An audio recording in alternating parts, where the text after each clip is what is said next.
So now the last topic that we will discuss today is tuples. Tuples बिल्कुल similar है arrays के.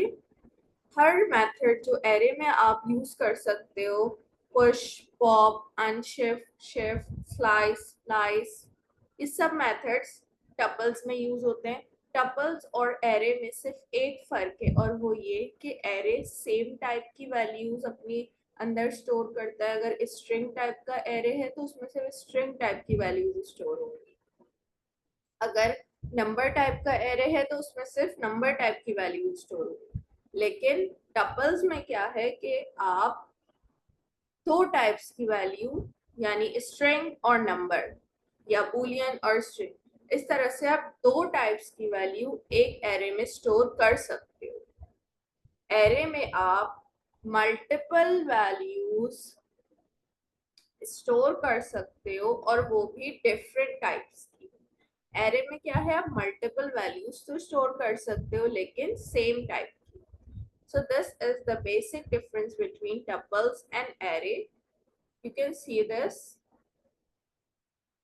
कि string tuple string और number का मैंने इसमें डेटा टाइप रखी है और उसको कर्ली ब्रैकेट्स में रखा है.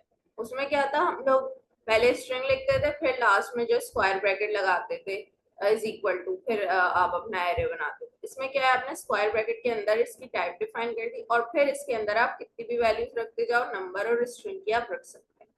फिर एक्सेस करना उसे उसे सारे उस पर फंक्शंस लगाना, लेंथ वगैरह सब सेम है, बिल्कुल सेम है, इतना सभी फर्क नहीं है. बस एक ही फर्क है और वो ये कि टपल्स डिफरेंट टाइप्स की वैल्यू स्टोर कर सकते हैं और एरे सेम टाइप की वैल्यू स्टोर करता है जो आपने डेटा टाइप डिफाइन करी होती है. So these were the topics that were covered in class 5 in all parts of the class. So the first topic we covered was, let's take a brief summary. First topic was if else statement. If else statement में क्या होता है भाई, condition लगती है और उसके जो अंदर अगर कंडीशन ट्रू होती है तो नीचे का ब्लॉक ऑफ कोड चल जाता है. Next is one other example कि आपने एक एग्जांपल ली थी 4, अगर ये इवन हो तो चल जाए, ऑड हो तो ना चले.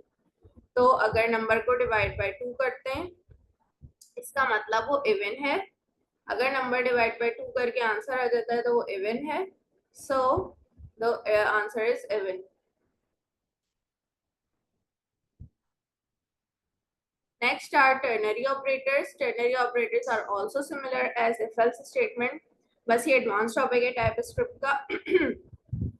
जैसे मैंने एक कंडीशन अगर मुझे लगाई मैंने और अगर वो ट्रू हो गई तो जो क्वेश्चन मार्क के बाद वाली चीज है वो प्रिंट होगी और अगर फॉल्स हो गई तो सेमीकोलन के बाद वाली चीज प्रिंट होगी. सिंस यहाँ पे फॉल्स है हंगरी तो आपकी ये कंडीशन फॉल्स ट्रू नहीं हुई तो आपकी ये वाली कंडीशन एल्स वाली चलेगी. So next word local variable. Local variable कौन से थे, जो लोकल वेरिएबल वो थे जो अपने से ब्लॉक ऑफ कोड के अंदर चलते हैं. यानी आपने अगर इफ एल्स का स्टेटमेंट बनाई और उसके अंदर एक लेट करके फंक्शन बनाया, कॉन्स्ट करके फंक्शन बनाया तो वो सिर्फ वहीं चलेगा. उसके बाद आप उसे इफ एल्स के बाहर यूज करोगे तो वो नहीं यूज हो सकता. But the global variables are what we used in the top of the code or not in the function. मतलब ऐसे कोड जिन्हें हम अपने फंक्शंस नहीं बल्कि ऐसे ही ऊपर यूज करते हैं, डायरेक्ट लिख देते हैं तो वो ग्लोबल बन जाते हैं और फिर आप उन्हें कहीं भी एक्सेस कर सकते हो. और सबसे पहले जो ग्लोबल वेरिएबल होता है वो होता है बार. एक प्रैक्टिस क्वेश्चन है ये, इस वीडियो से देख के जरूर सॉल्व करना. Now the next topic is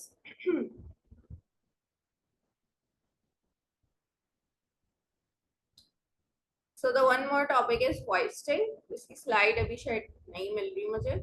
so hoisting is what कि जब भी आप var से कोई भी वेरिएबल बनाते हो तो उसकी डिक्लेरेशन फर्स्ट पे हो जाती है जाके और वो ग्लोबल बन जाता है और उसे आप कहीं भी यूज कर सकते हो.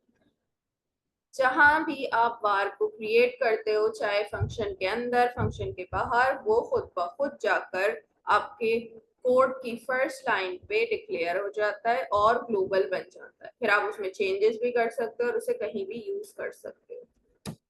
Next is type literals. Type literal similarly क्या था कि अगर आपने टाइप डिफाइन कर दी, आपने टाइप डिफाइन कर दी कि भाई इसकी यही टाइप होगी, इसमें बस इसी टाइप की वैल्यू असाइन हो सकती है, अप डाउन लेफ्ट राइट, ये आपने वैल्यू असाइन कर दी, इसके अलावा इसमें और कोई वैल्यू असाइन नहीं हो सकती। तो these are type literals. Type unions are what, कि आपने कोई दो टाइप्स डिफाइन कर दी, स्ट्रिंग और नंबर फॉर एग्जांपल, और बोला कि भाई स्ट्रिंग या नंबर में से कोई भी आप वैल्यू इसमें असाइन कर सकते हो। टाइप इंटरसेक्शन हम ऑब्जेक्ट्स के साथ पढ़ेंगे बिकॉज ये ऑब्जेक्ट्स में यूज होते हैं। लास्ट हमने पढ़ा था एरेज एंड मेथड। एरेज कैसे डिक्लेयर होते हैं कि आप स्क्वायर ब्रैकेट्स में किसी भी सेम टाइप की वैल्यूज डिक्लेयर कर देते हैं, देन आप उसमें फंक्शन लगाते हैं लेंथ का, पॉप का, पुश का। पुश और पॉप का क्या मतलब है? पुश मतलब लास्ट में से लास्ट एलिमेंट में एक एलिमेंट ऐड कर देना, पॉप का क्या मतलब है? लास्ट एलिमेंट को डिलीट कर देना। अनशिफ्ट का क्या मतलब है? फर्स्ट एलिमेंट को डिलीट कर देना। शिफ्ट का मतलब है फर्स्ट एलिमेंट को ऐड कर देना। Next is the slice method. Slice का क्या मतलब है? बीच में से आप किसी भी एलिमेंट को अगर निकालना चाहो, जैसे इंडेक्सिंग से 1 2 3 निकालते हैं ना, बीच में आप कितने भी एलिमेंट्स अगर एक साथ निकालना चाहो 1 2 3 4 5 6 7 8 9 10, तो वो आप स्लाइस मेथड से निकाल सकते हैं। स्प्लाइस मेथड से क्या कर सकते हैं? आप बीच में से कोई भी वैल्यू अगर डिलीट करना चाहो तो डिलीट कर सकते हो। Now the next one was tuples. Tuples are more similar as arrays.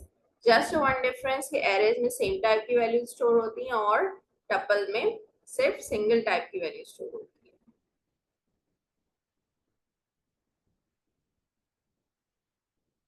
So this was the topics we covered in this class. I hope you all understand, and thanks for being with me and watching my video.